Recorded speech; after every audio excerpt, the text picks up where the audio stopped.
Good evening. Welcome to the live stream.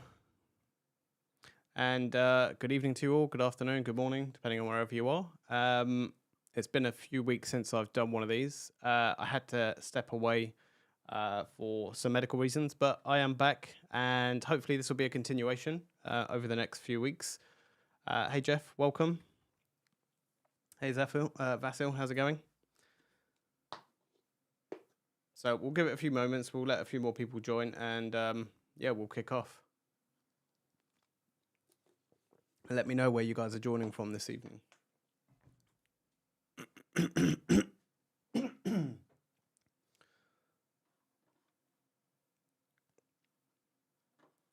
Just setting up a few things in the background, so just bear with me. Just making sure everything is running as it should be. I am streaming to a few different platforms, so yeah, I'm just making sure that it is all working.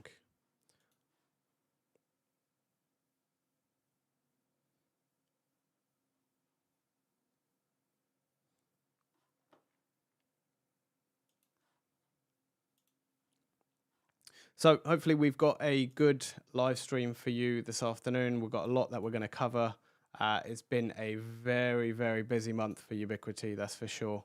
And let's hope it continues, I guess. It's always good for us as content creators. It gives us stuff to talk about, a lot to do. But this month has been very, very busy. Cool. Jeff, you're joining from California. Nice. 12 o'clock. Yeah, it's 8 p.m. here. I think you guys are 8 hours behind us. You're joining from Oklahoma. Nice. Welcome. Hey, TJ, how's it going? Thank you. I am back for the streams. Hopefully you can hear me properly. I've not actually fully tested the setup since I last live streamed, so I'm hoping everything is staying as it is and everything works. So let's see how we get on. Excuse me. So let's jump straight in. More people will join as they join. If you haven't already, we have a bunch of videos that we've released. So let me get the right screen up.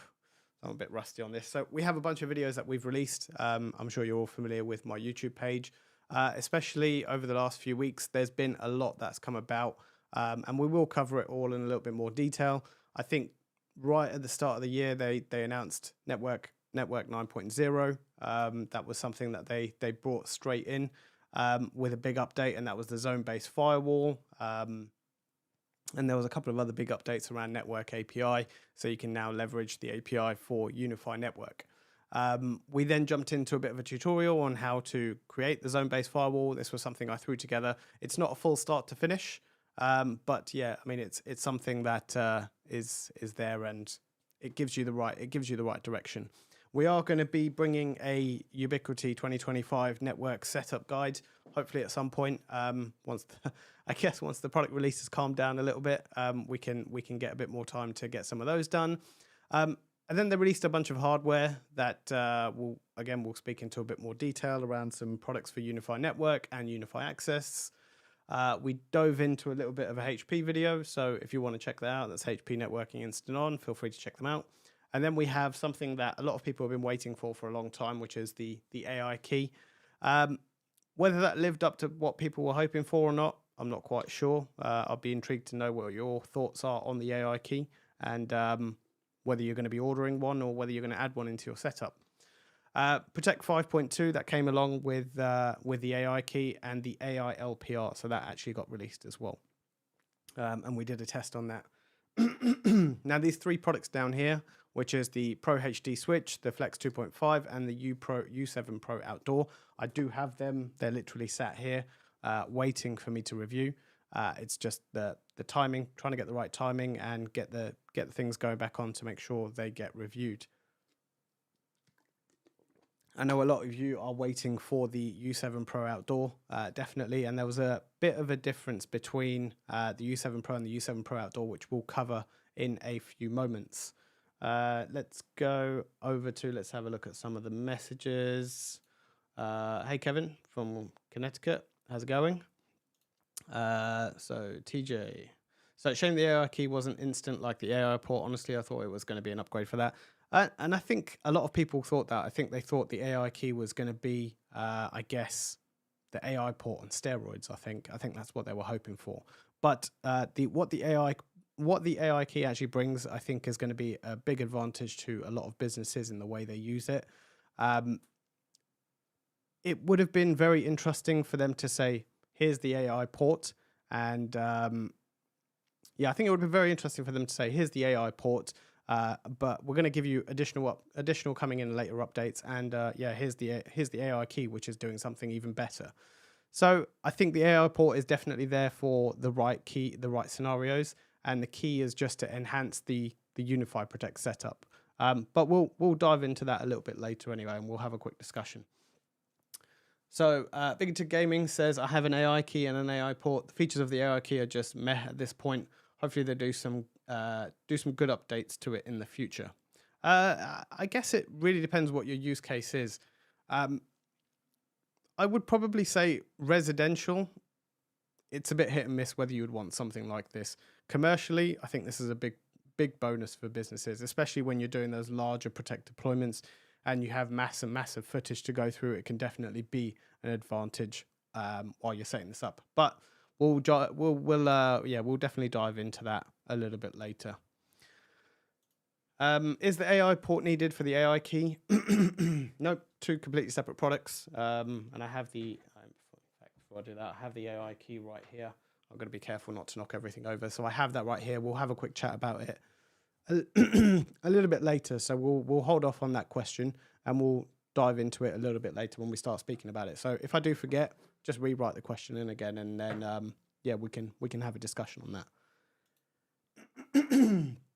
Sorry, excuse me. Right, so let's go back over to the machine over here. So those are the latest products, or the latest videos I have.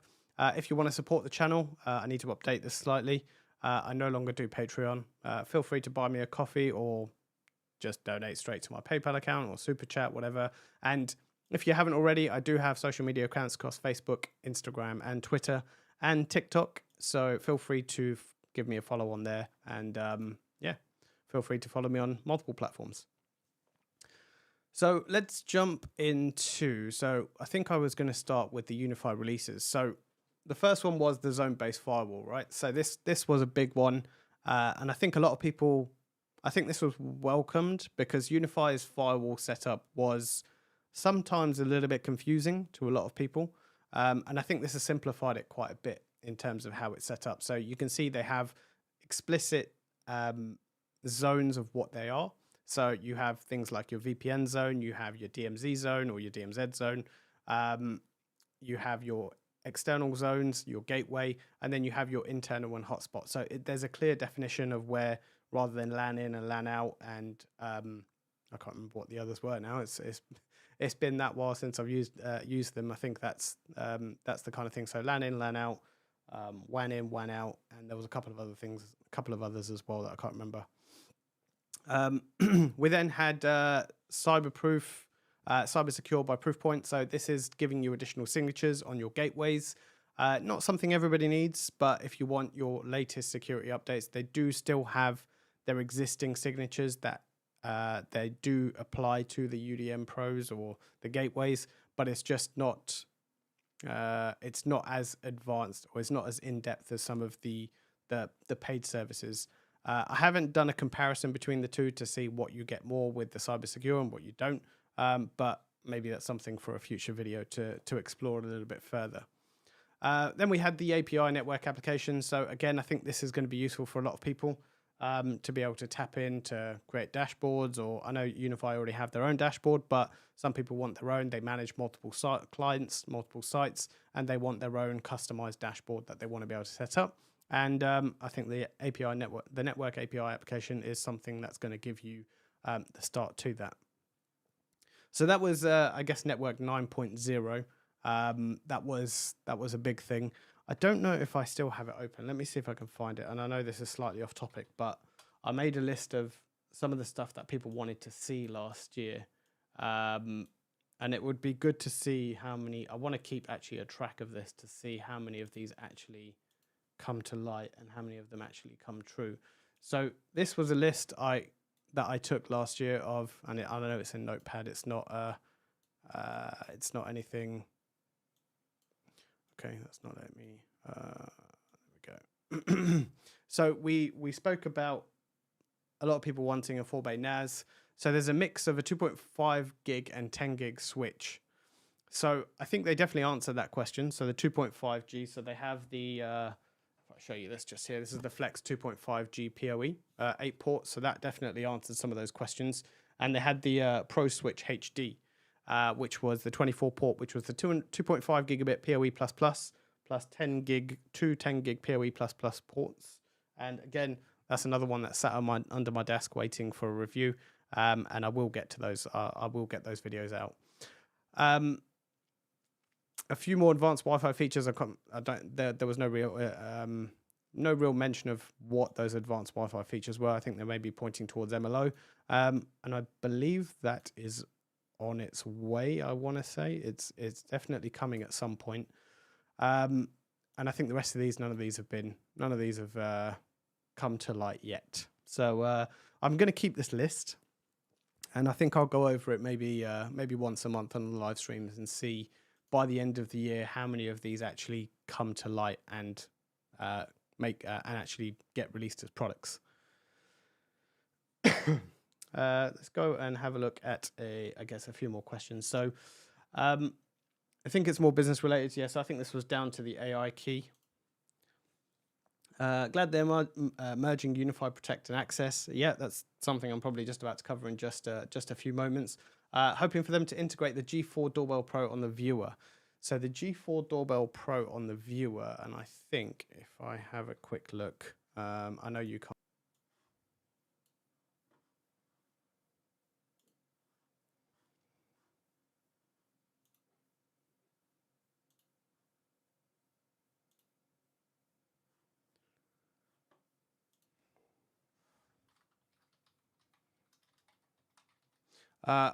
Hopefully, can you guys hear me now? I don't know what happened there. This is why I hate Windows, because my machine just blue screened out of nowhere. Can you hear me? Let me just pull up the chat. Hold on.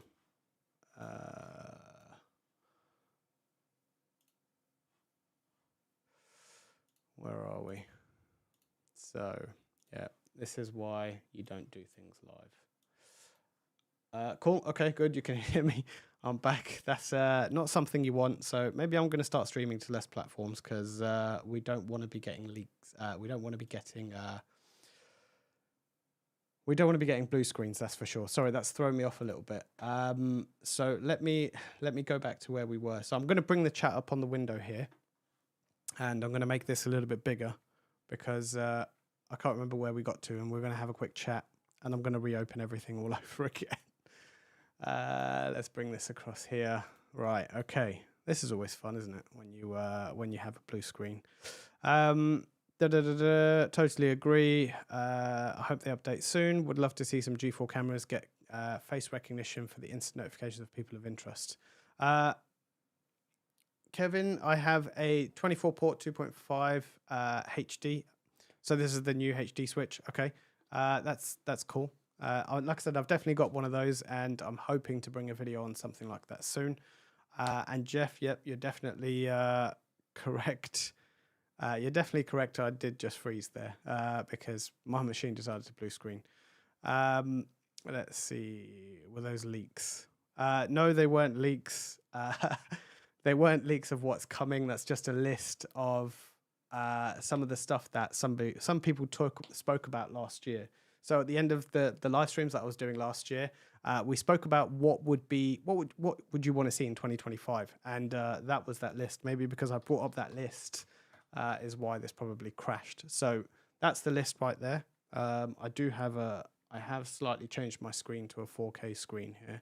So if the text is a bit small, let me know. Let me know in the comments, and I'll see if I can increase the font size. So that was definitely something. So switches that we said 2. I don't know at what point where I got cut off. So if I am repeating myself, I apologize. So the switches more than 2.5 and 10 gig without fans. So again, that's definitely, it says more than 8 ports, but we have the 2.5 the 2.5 G8 port with PoE++ with 2.5 gig ports. And I don't know if there's actually any fans in here. I think this is fanless. I don't think there's any fans in here. So there you go. That one's definitely been answered as well. So that's something that's definitely there. So I mean, kind of, he has some insight because a lot of this was shown in private UniFi Tech Conference. I didn't actually get to the UniFi Tech Conference this year. I was actually away at that point, so I never actually got a chance to go. I'm hoping next year, or whenever they decide, or this year, I should say, if they do another one, I will try my hardest to definitely get there. Okay, I think I'm almost catching up at this point. I think. UniFi need a Mac. UniFi need to make a Mac Mini. I know they do kind of model themselves around Apple, but if they released a Mac Mini, I think that's definitely some sort of competition against Apple. So if you want to add anything to this list about what you want to see this year, or what you might want to see from UniFi, or when we go to the end of the year, I want to see how many of these actually came to light and actually got released. Let's go back to some of the chat, because I think we are at the right point now. So yeah, we covered that one. Yeah, no, unfortunately, no leaks that I've mentioned on the screen. That is, all of that stuff is just stuff we've spoken about on the live stream, and I've made a note of it. So yeah, no leaks.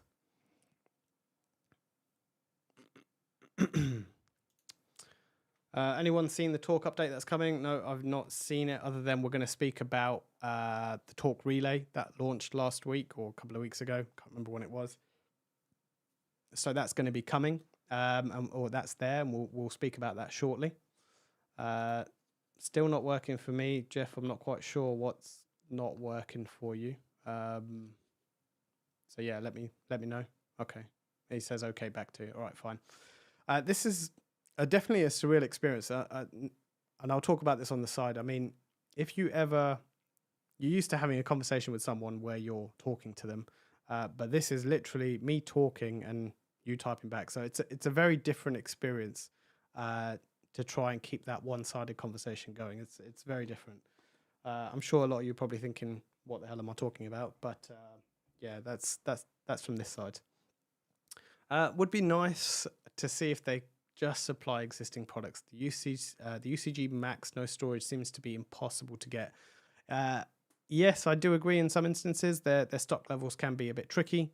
If you haven't, I've only just started going on to Discord. It's not something I'm still trying to figure out how it all actually works. I know it's a messaging platform or some sort of platform of that, but they do have a Ubiquiti stock tracker on Discord. If I find the link, I'll post it in the chat. Or if someone has the link, post it in the chat. But that's somewhere that you'll very easily be able to keep a track. Just need to add LLDP to their talk phones. I'm not sure if that is coming or if that's a feature, but I'm sure if you haven't already, do a feature request. I'm sure they will definitely want to know if there's something that can help them boost their products in the market. Vasil, would love to see a range and speed test comparison between the UK Ultra with the panel against the U7 and U7 Pro Outdoor. I set the UK Ultra up at my parents' house this week. How are you finding the range? So the UK Ultra, I think, is Wi-Fi 5. So 802.11 AC, I believe it is. I think, me saying that out loud, I'm not quite sure. But anyway, yeah, I think it is AC. So that's a big difference between the 6 gigahertz spectrum and the 5 gigahertz spectrum between the two. My parents have 280 down and 180 up. Yeah, I mean, to be fair, that you should be able to get close-ish to that, depending on how far you're standing. Obviously, the further you move away, the less it's going to be. 70 down and 180 up at 100 meters down the street. So, I mean, to be fair, being 100 meters down the street, yes, I know the up and down doesn't. You probably want it to be the other way around, but that's, considering you're 100 meters away, I think that's quite impressive. That's really good. I also want a flex phone again, as they're too expensive and too fancy for a floor situation. So I guess this is going to be some sort of deployment in an office. You just want a basic handset rather than these fancy. I guess this one right here, right? The touch phone. I haven't actually opened this. This is the G3 Touch Pro. So this isn't a product leak. This has already been launched. This is something I'm going to get around to reviewing. So I have this, and I have the wireless handset to go with it. So yeah, I'll be trying this out shortly and seeing how well that works.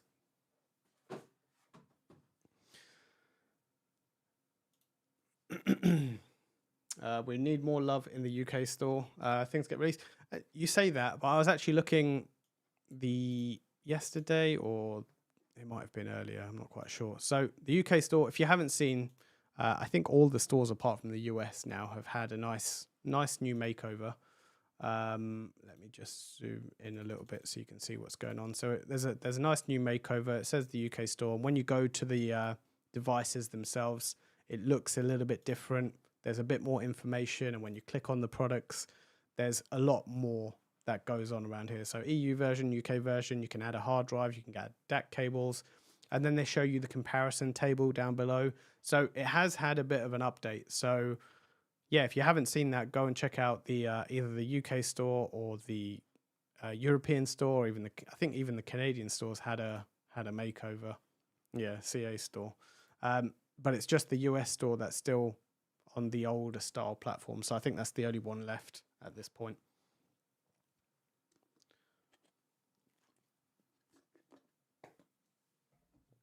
So I think I got sidetracked there slightly. But I have noticed there are more things that are in stock in the UK than there used to be.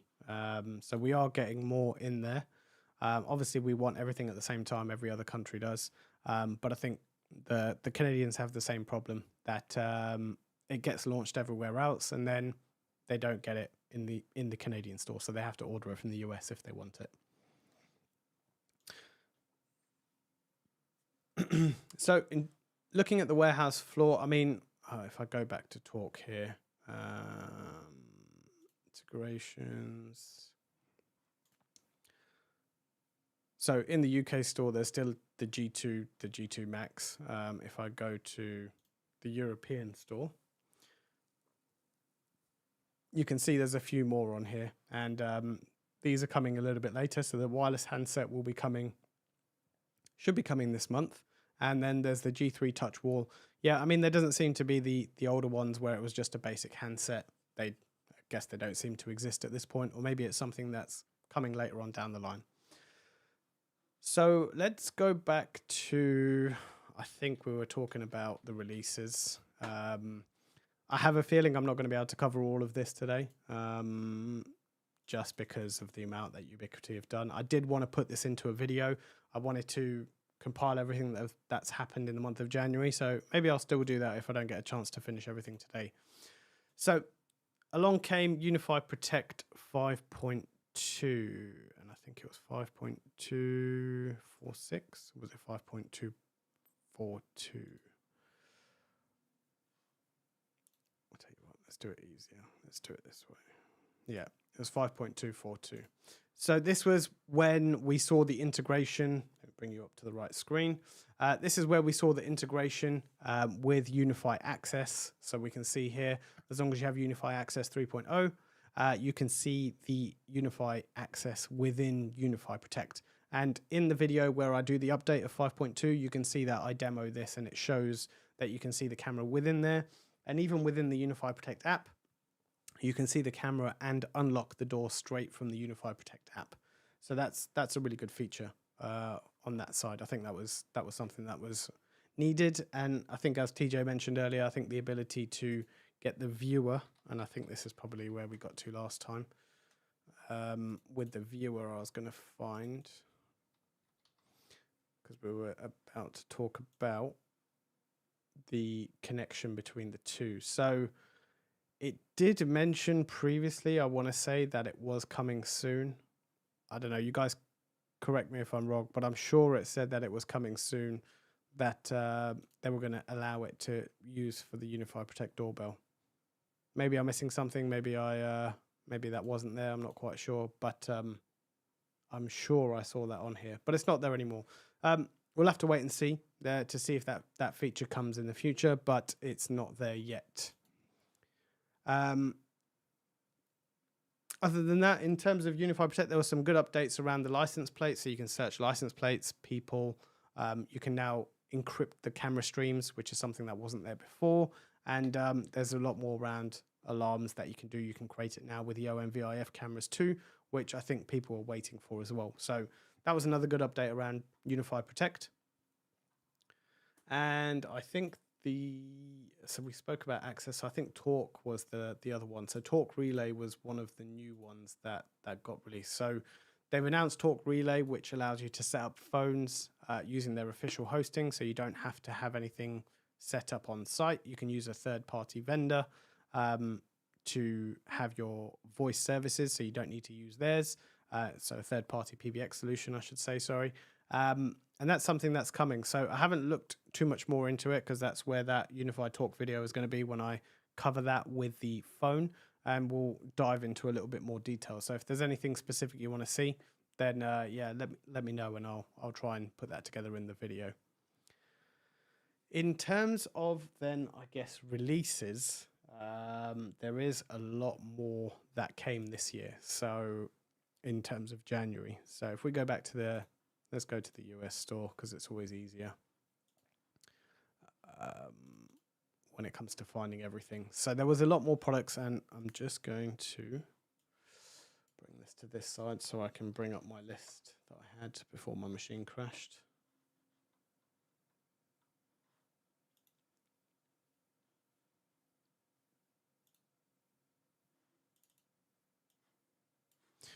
So, okay, we don't need this. We definitely don't need that.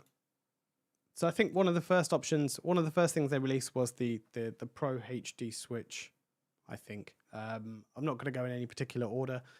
This was something they released along with the U7 Pro Outdoor and the 2.5G flex switches. So this has obviously the ether lighting switches. So this has the ether lighting ports on it. Sorry, I should say. This is the one that has 22 2.5 gigabit PoE++ ports and two 10 gig PoE++ ports as well. So this is definitely a powerhouse of a switch. And it sort of sits in between, I think, between the Pro Max range and the Pro range. So there's Pro HD, and then Pro Max. So it kind of sits in between that range. But if we look at the Pro Max itself, it doesn't have as many PoE++ ports. It has PoE, and it doesn't have all the 2.5 gigabit ports. So actually, probably, maybe the Pro HD may sit a little bit higher, but the PoE capacity on this one is 600 watt. The PoE capacity on the Pro HD is 600 watt versus 720 on this. So they're giving you different options depending on what kind of setup you have. Everybody might not necessarily need 2.5 gigabits, but some people might need PoE++ across all of the ports. So they're giving you different options in terms of what your deployment looks like.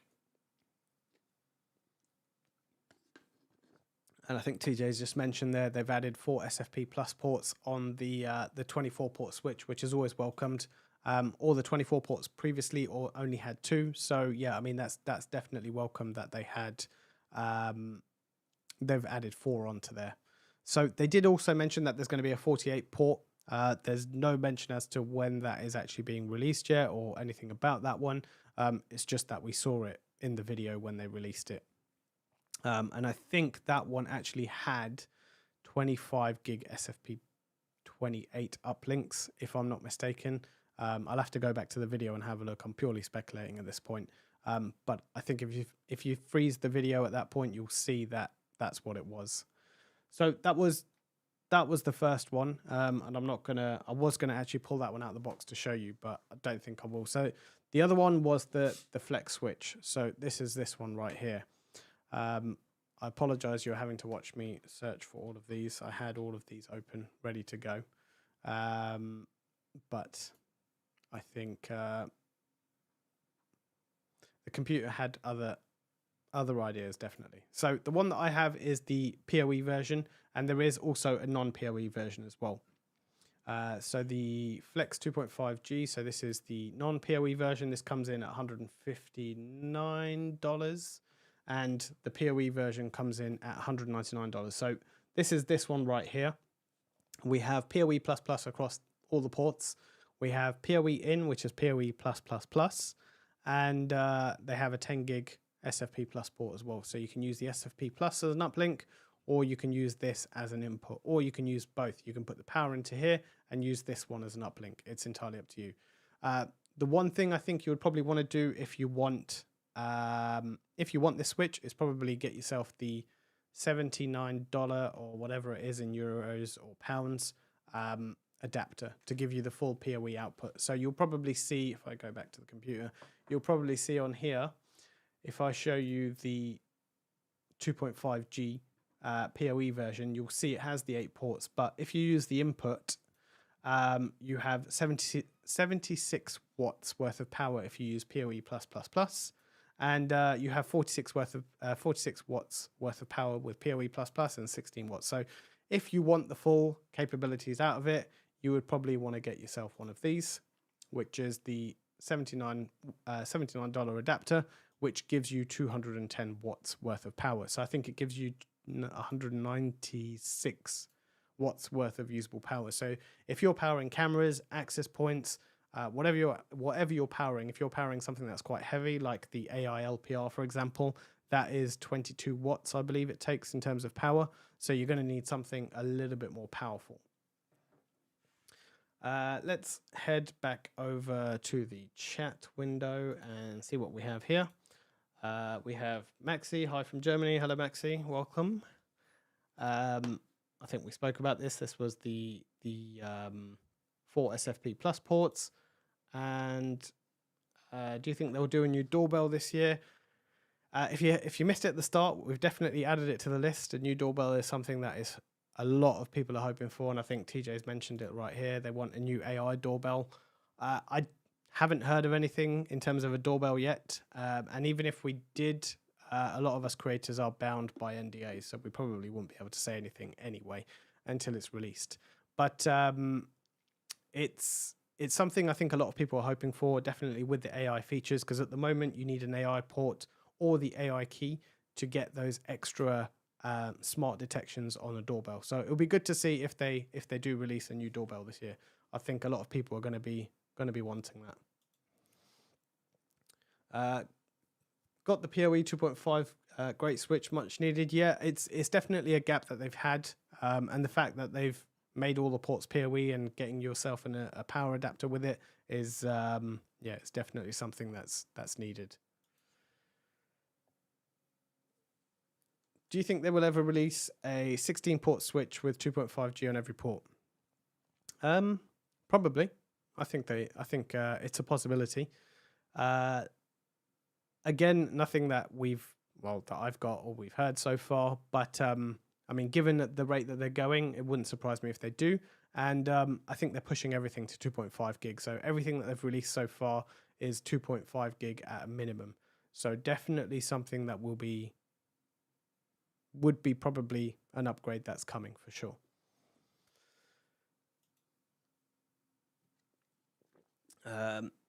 So Vasil says, love the white lights on the Pro and the Enterprise 8-port PoEs. Yeah, the white lights are nice. I know a lot of traditional engineers or network engineers will be not very happy with that because of the standard colors that were done across the board. So Ubiquiti changing them, they might not be very happy with that, but yeah, I mean, it's each to their own. I like the white lights. They look quite good for sure. G5 Pro or AI doorbell is inevitable. It's coming like how I was hoping for the G4 Pro was announced. Yeah, I don't know. I did get the G4 Doorbell Pro when that was announced a long time ago, and I've been using that ever since, and it's been solid for me. So hopefully, I'm with you guys. I definitely want a new doorbell. I think Ubiquiti love taking all of our money for sure. So I definitely want a new doorbell. Dream router with Wi-Fi 7. Again, something I would probably echo what Jeff was saying previously. It's probably inevitable. Everything is going Wi-Fi 7 now. If we look at their Wi-Fi range setup, U7 Pro Max, U7 Pro Wall. So all the APs that they've released recently have all been to replace everything that needs Wi-Fi 7. So probably something coming. Not sure when, but yeah, it will probably be something that's coming, I'd say. Any new videos on the zone-based firewall? So I do already have one video, which was a very basic one, just showing you how to make the rules. Let me take you to my YouTube page, and if you haven't seen it, excuse me, if you haven't seen it, it's this one right here. I'll pop a link to it in the chat so you can feel free to view it. I am hoping to. I've lost my train of thought. 1 second. Sorry, I'm trying to find the chat window while I can still have this. While I still have this in my mind. Multitasking is definitely not a key of mine, which is something you need when you're trying to do 3 or 4 things at once on a YouTube live stream. That's for sure. Have you got MLO at this point? You know what? I haven't checked my latest release. I don't know what I've got. I don't know. That sounds really bad. I should know what I have, but I play around with so many different devices. Okay, that's interesting. So actually my U7 Pro Max is offline at this point because I was doing some testing on some Wi-Fi stuff. So at this point, I'm saying no, MLO is not enabled on my Wi-Fi access point because it's offline. I do have another one, which is a slightly older access point. So that's a Wi-Fi 6 one. So that's definitely not going to have MLO on it.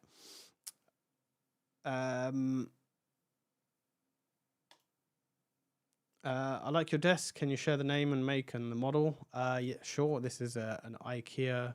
I think there's about 1,000 YouTube videos on this design setup.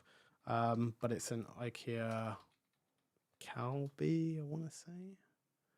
Colby, I can't remember exactly what it is. Yeah, it's this one right here. So it's one of these. Yes, it is a kitchen countertop, and it's just sat on a set of flexi spot desk legs, or you can put it on a set of Alex drawers, and I think that's what a lot of people have done. So yeah, that's what I'm using right here, and that's both this desk and the desk behind me as well.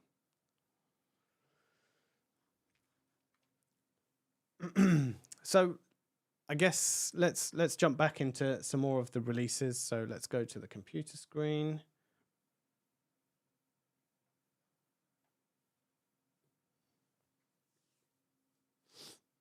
Sorry, excuse me. Right, so where's my window gone? Right, then we had the U7 Outdoor Pro, and this is where we will have a little chat about the U7 Outdoor Pro. I don't think it's available yet. Yeah, it's coming in Feb 2025, so it's not actually available yet. And for the guys in the US, you're able to buy the Wi-Fi 7 version with 6 GHz support, 6 spatial streams, and the long-range AFC performance. So if we have a quick look at the one in the EU store, for example. Sorry, just bear with me 1 second. So you can't find the same one in the EU store. But if I scroll down and we have a look down the bottom, and this is where I'll show you the slight differences. So this is where you can see that it looks a little bit different between the two websites. So let's zoom in a little bit here. So this is the older version, gives a quick synopsis of what the device is. And all this one says is it's Wi-Fi 7 with 6 spatial streams and integrated antenna. And if we scroll down, we can go into the technical specs. And this is where it tells you a little bit more about it. So max clients 300, spatial streams, Wi-Fi 7, but there's no 6 GHz support here. So keep that one in mind. No, sorry, there is a 6 GHz support, unless they've changed this. Bear with me. So it is, yeah, so they have the 6 GHz support in the U7 Pro Outdoor. It's interesting because when they released it, I'm sure there was something that said that there was no 6 gigahertz support. But I'll find out for sure when I definitely test it as to what 6 gigahertz support there is. But at the moment, it's 2x2, 2x2, and 2x2. Whereas on the U7 Outdoor, there was no 6 gigahertz support. So definitely something that's been brought to this. So I'm definitely going to be doing some testing on those.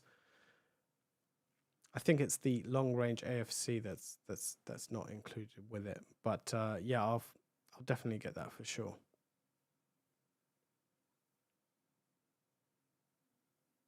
I'll definitely have a look at that shortly. So that's the U7 Outdoor Pro, and then we had the UniFi Access update. So this is where they had the Apple Passpoint that you could use now with the door access. So you'll see Apple Wallet support. So you can now use your watch or your phone. You can go up and just tap the door and away you go. Again, another video that's pending. I'm going to try and bring this across without breaking everything, because I have this all wired up at the moment. So this is the UniFi Access setup. So ignore my wonderful cabling that I'm testing out here. So this is the UA hub. So this is the hub that comes with it. We have the G3 Reader Pro. This is the same as the G2 Reader Pro, but it has some extra hardware in it to allow the Apple Passpoint. And this is the Flex Reader. So this is the Reader Flex that got released. So this little device right here, this isn't powered up at the moment, so which is why this is completely blank at the moment. But that is actually a pin pad that you can just go ahead and type in. And this also supports the NFC reader as well, so you can use the Apple Passpoint with that too. Again, another video that's hopefully in the making, and we'll cover this in a future video about how to set this up and what you can and can't do with it.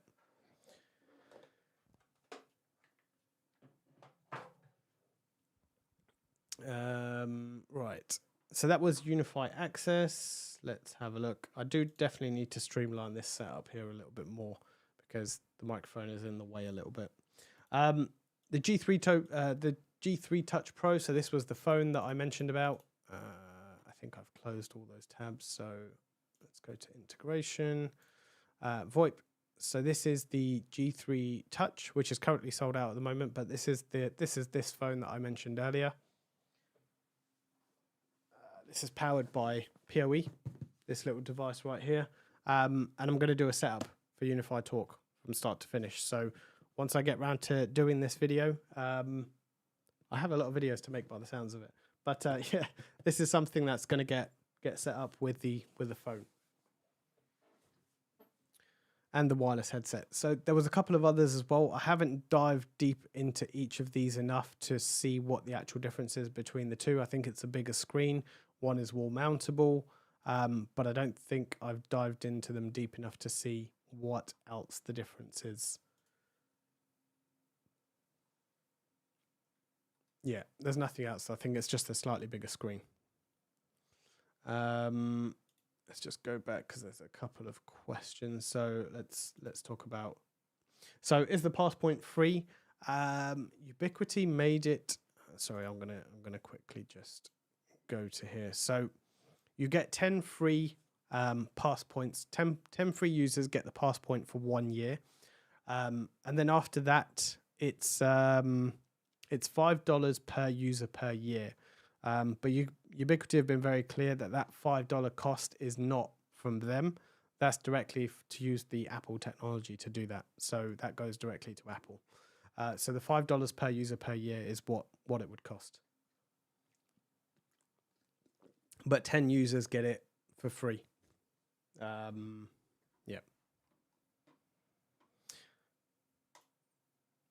How can you adopt the G3, G4 Instant connected to a UniFi Express to a remote NVR? So you want to adopt a G3 or G4 Instant, which there is a remote NVR.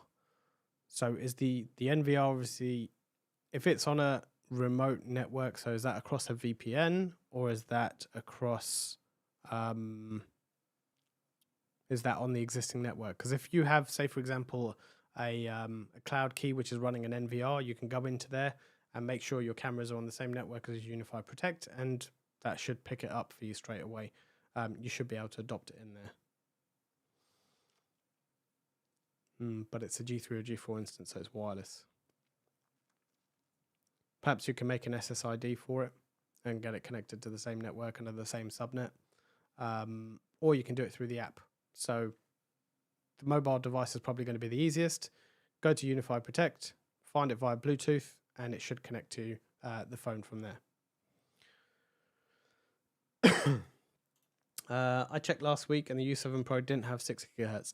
Yeah, I'm sure when I did my video, I'm pretty sure when I did my video, I mentioned on here that,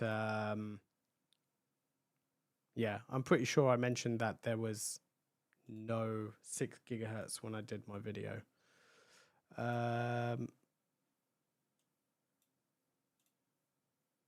So, yeah, here we go. If I quickly share my computer screen. Here, so in my video, you can see there's a difference between the two. There was no 6 gigahertz support on here. And I don't know if I dived into the technical specs. So I even went into the technical specs and there was no 6 gigahertz. Now, I know with 6 gigahertz, there's a big thing around local laws and local policies. So maybe Ubiquiti had the device and the hardware already in there, which is more than likely the case. And they've now activated it for the EU region because they've got the permission or the licensing or anything that they need. So the fact that the 6 gigahertz support is there is great. It's very much welcomed. It's probably going to come in a firmware update, or it's probably already been there in a firmware update. So definitely happy to take the 6 gigahertz support for the U7 Outdoor Pro, or the U7 Pro Outdoor, sorry, I should say.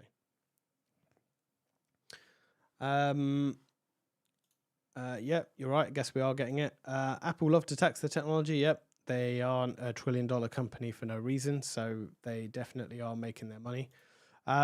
It's with a VPN and a separate network. So if you're going across a VPN, that definitely makes it a little bit tricky. It's not something I've done before.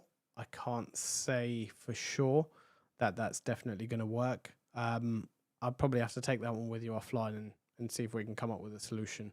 But yeah, I'm not sure that that's definitely going to work. I mean, you wouldn't want to send your data across the VPN real time anyway. So yeah, maybe another discussion for another point. Would Vantage Point work for that? Is that for UniFi Access, or is that for UniFi Protect? I know what Vantage Point is, but what was it in reference to? Are we talking about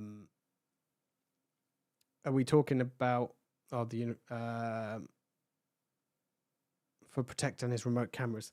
As long as it's within UniFi Protect, so if it's possible to get it into UniFi Protect over the VPN, then yes, Vantage Point will work and it should show the cameras on there. I think TJ just mentioned something around UniFi Teleport, so maybe that's something you can try. But again, you're trying to connect it wirelessly, so I'm not too sure that it's actually going to connect. I've never actually tried to do a G3 or a G4 instance across a VPN, so I couldn't say much to that, unfortunately. I don't need that list. I need this list. Then we had the one that got released this week, so the AI LPR. The AI LPR, let me bring up that on the screen. Don't think we need this or this, so let's go AI LPR. So this camera got released, so this got announced actually back end of last year. It's probably down the bottom because it's sold out. Yep, so the AI LPR, this got released last year. Or it got announced last year and it said it was coming in January. So we finally seen this, and if I can bring this up here, it's a very big box.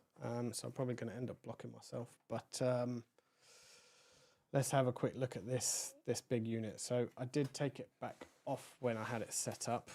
So this is why I need a more streamlined setup. So this is the camera itself. And it's quite a big, beefy camera. So that's the front of it. You have IR sensors all the way around. And if you want to see how well this performs with the license plates, you can go and check out my video. But this is quite a big, beefy camera.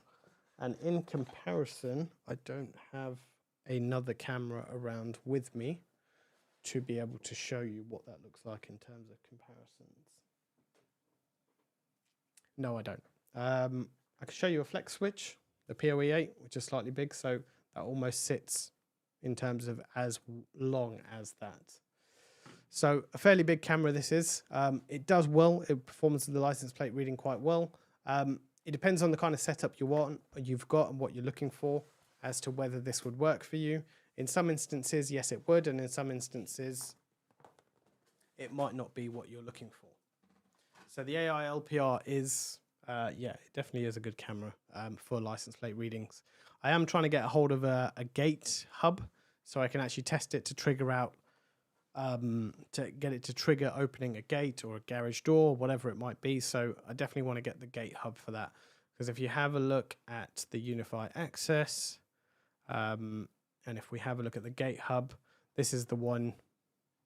This is the one you definitely need for license plate unlocks when it's paired with an AI camera. Let's go back to a few more questions. So, for the AI key, I was wondering why they have made it separate for 679 as opposed to putting those AI features into an NVR and marking up the price. What are your opinions on that? So it really depends. And I think this can go both ways, really. If they were to bring out an NVR that was $2,000, you might be a bit more reluctant to purchase it. Businesses might be a little bit standoff of it because they don't need those features. But having the layered approach where you can buy the NVR, buy the cameras, buy the AI key, you can layer on what you need and having that flexibility. It's almost like having a modular computer that you can just add and remove parts that you need. So it's something, some people will see it as a positive in terms of how they've done this and they keep it modular so you don't have to spend, say, for example, $2,000 on an NVR, as opposed to something where you would just buy the individual products that you need. So I need an NVR, I need a hard drive, I need a camera. That's all I need. Oh, but I need an AI port and I need an AI key. You can go and buy them if you need them. So it can be a lot easier to have the modular approach. So you can customize to what you need. I believe it's because you can stack AI keys. Yes, I mean, doing AI recognition on photos can be quite CPU intensive. And they've mentioned it with the AI key itself in terms of what you can do. So 1,000 smart detections in an hour, and it has a maximum queue limit of 200. So if you see that queue limit getting bigger and slowing down, then it's something probably you would want to take a look at. Having my cameras at home, I don't have everything. I think I had 5 cameras connected at that point. It wasn't getting anywhere near the 1,000 camera limit, or the 1,000 detections an hour limit. So I think in like 8 hours, I probably got 1,000 detections. So it really depends at what point you would want to start scaling that as well. Make sure you have good wall plugs to plug that in. Yep, definitely. I think I mounted mine on a piece of 2x4, so it was definitely held up. There is a bit of weight to that one, so yeah, make sure you do get that. And there's a good install guide in terms of the angles and where you need to position it and the degrees. So yeah, it's worth checking that out before you start installing it. Currently running Tailscale for Synology access, no issues. I'm kind of confused between teleport and WireGuard if I was to use either one of those options. Would my phone be addressed a local IP? So it's like any VPN. You connect to the network and you'll get an address range from that VPN. So yes, you would be on the local subnet, but obviously you would still, depending on how your gateway is set up, you could either go out using your existing connection or you would go out using your home VPN connection in terms of breakout for a gateway.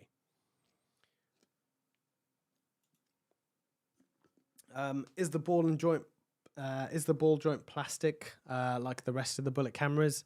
No, it's full aluminium, I believe it is. It's not plastic, so I think something with the weight that is, I don't think it would work with plastic. It would just break. Like a 192.subnet. So yes, if you are set up your VPN with an internal subnet, then yes, that's where you would be. So you would VPN to your public IP, and then it would give you an internal IP address, so you can then bounce around your network. You would need to let your firewall allow you to certain areas. I think out of box it's all open, but yeah, you just need to check your firewall settings. If you're blocking all your inter-VLAN traffic, then you may need to allow your traffic to allow you to get to other locations. The Gate Mini looks like a good buy for people who have just two devices at a door.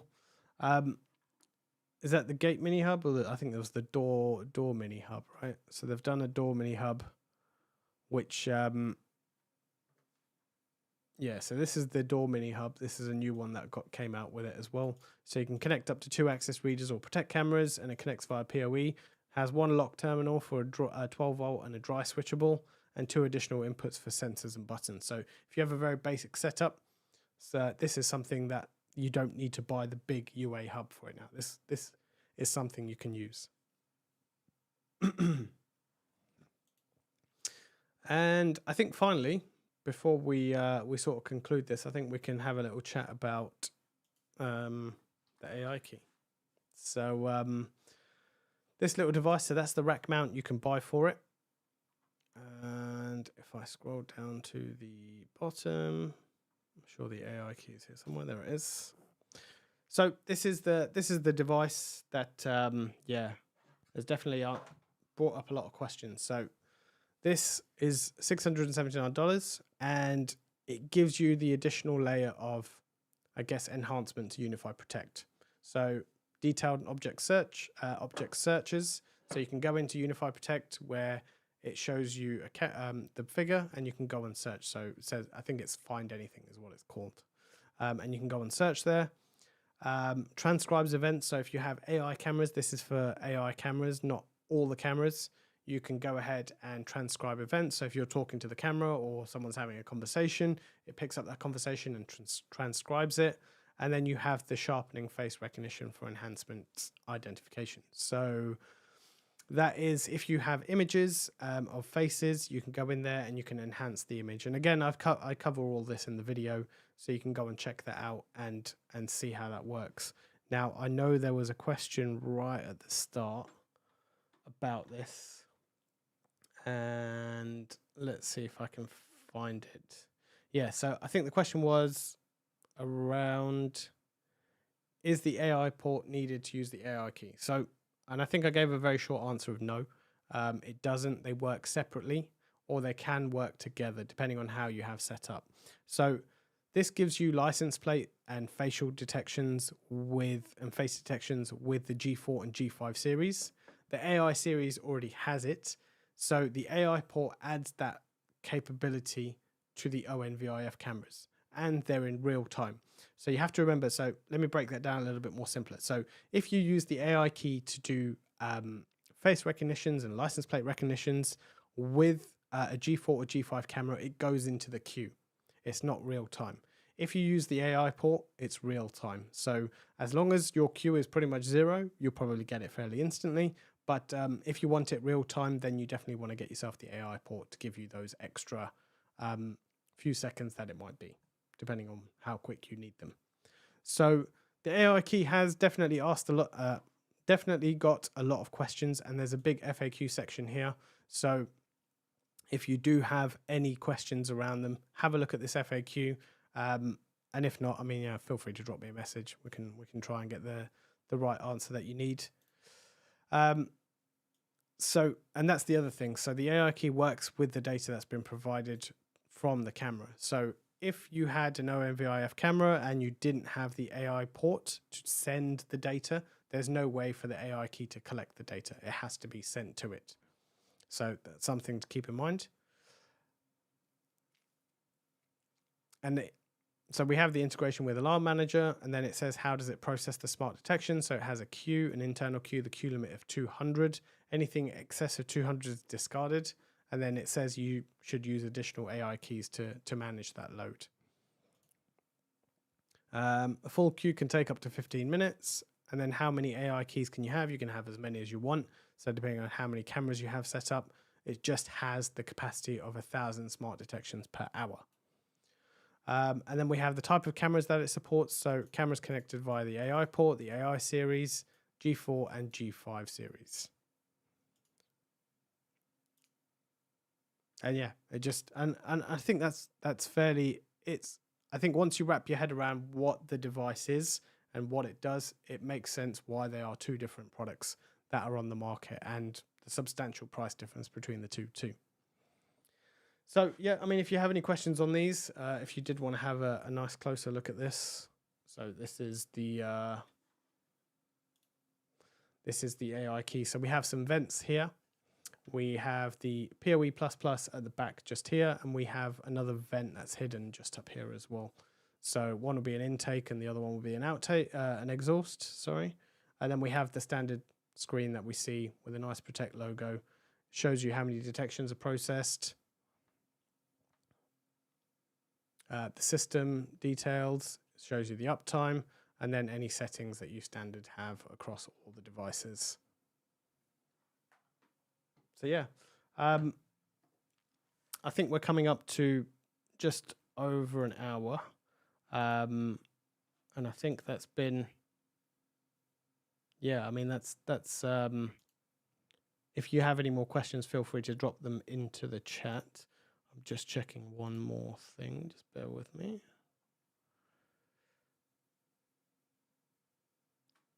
And yeah, I think that's it. So it does have a fan.